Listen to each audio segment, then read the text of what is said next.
You are now listening to Station 13, Midnight Frequency. The following is a restricted broadcast. If you're alone, turn on a light. If you're not, make sure you are.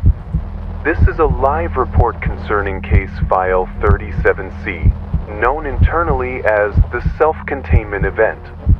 It began in the neglected underbelly of Jefferson High, the basement. Past the janitor's office, past a leaning stack of forgotten desks, and there, in the farthest corner, something no one had cataloged, a single rusted locker.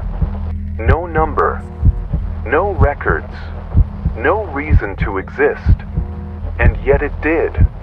Colton wasn't supposed to be down there. He said he was looking for old chemistry notes. Thought maybe they were filed in the archives. He wasn't lying, but he didn't find notes. What he found was the air. Heavier, tainted with the scent of moldy paper and something older. Something that shouldn't breathe. The locker stood out. It was darker than the others. Its paint unnaturally fresh for that forgotten place. The vents welded shut, and in the center of the door, listen carefully, a lens. Not a peephole, more like a surveillance eye. Fisheye, mechanical, clean, too clean. It didn't match its surroundings. It didn't match reality. Colton leaned in. He says he doesn't remember deciding to. Just that he already had. The viewer pulled him like gravity, and what he saw wasn't a locker, wasn't darkness. It was a bedroom.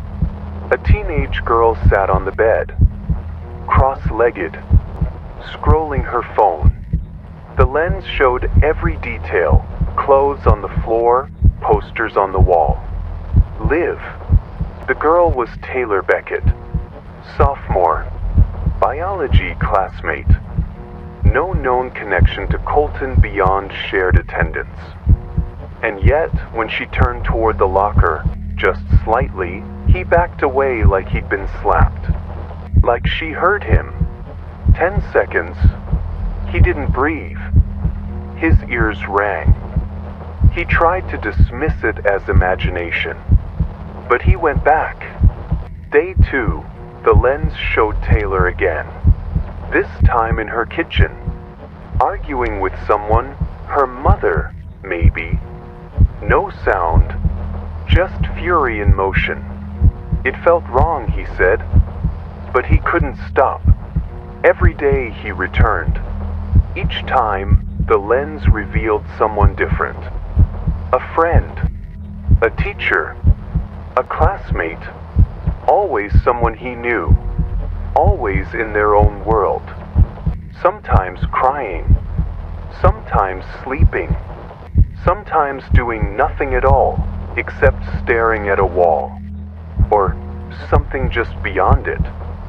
Jason from gym class stared at the wall for hours. No blinking, no breaks. The next day he came to school, didn't speak, sat silently at lunch, chewing the same bite over and over. His mouth twitched, not like a tick, like a glitch.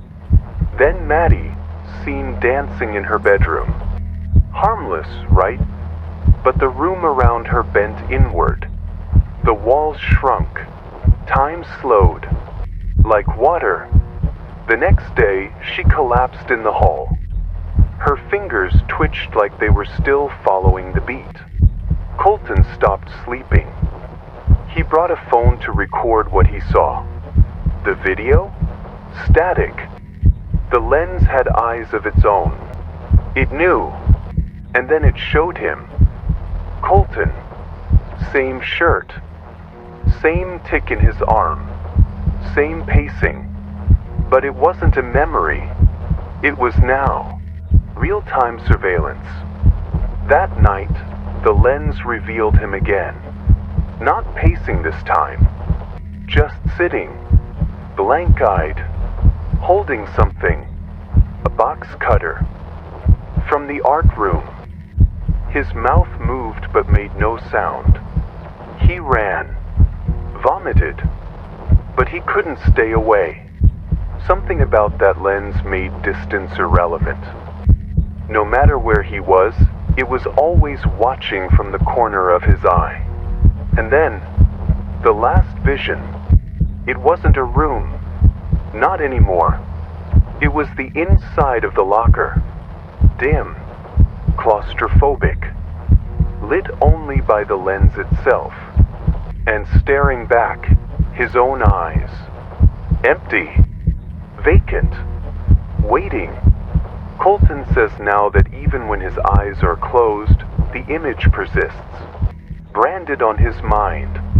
Earlier today, while washing his hands in the school bathroom, he looked up. The mirror didn't show his reflection. It showed the hallway, the locker, the lens. It replaced him. File 37C has been officially categorized as a self-containment event. The experts say it occurs when the observer becomes the observed. Colton Merrick knows what that means now. And so do you.